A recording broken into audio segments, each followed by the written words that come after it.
Oh, no. Oh, no. Oh, God. Cement! Get down here!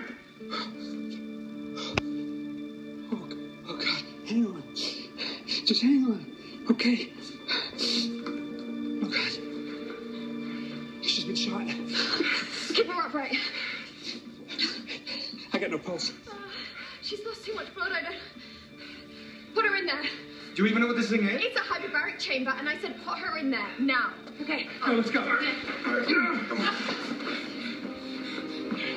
Gentle. I need to get her temperature down, Fitz. I got it.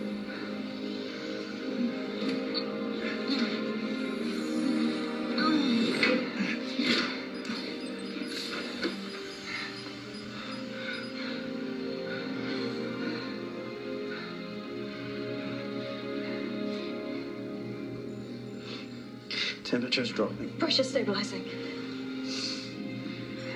Is it working?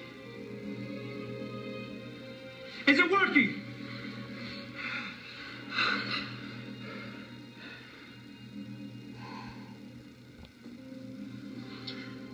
For now.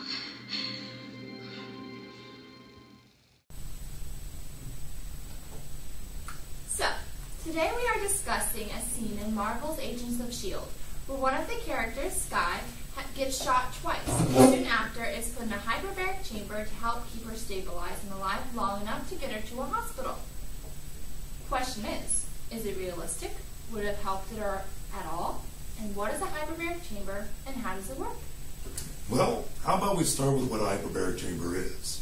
A hyperbaric chamber is a glass-filled tube that uses pumps and valves to recreate greater air pressure.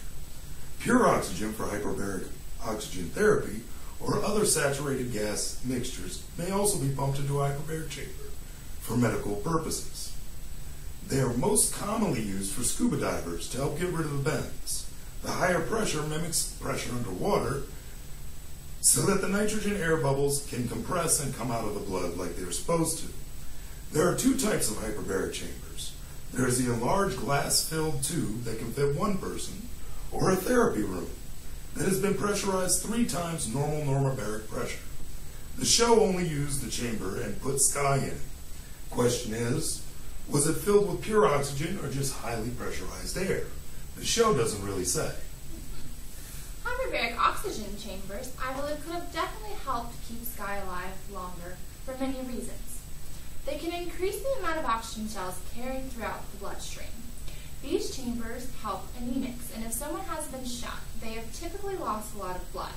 It provides tissues with 11 times normal oxygen. Hypoxia in wounds can cause leaky and interstitial edema accumulation, and circulation is further compromised with compound injury.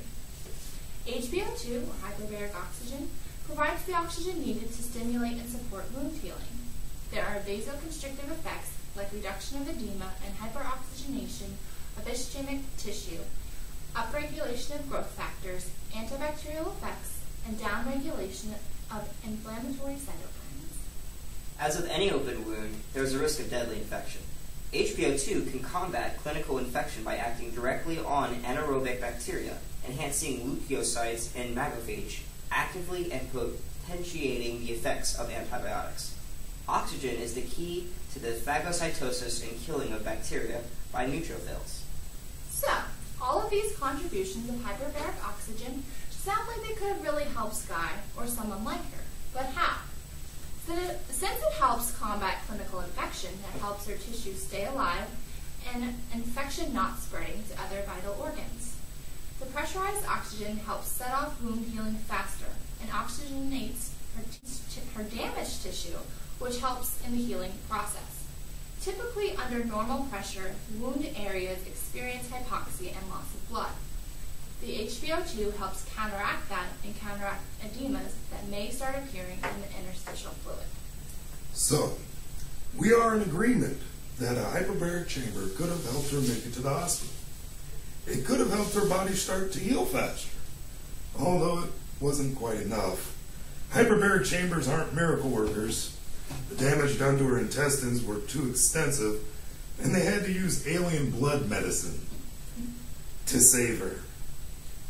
which is obviously not realistic to our knowledge.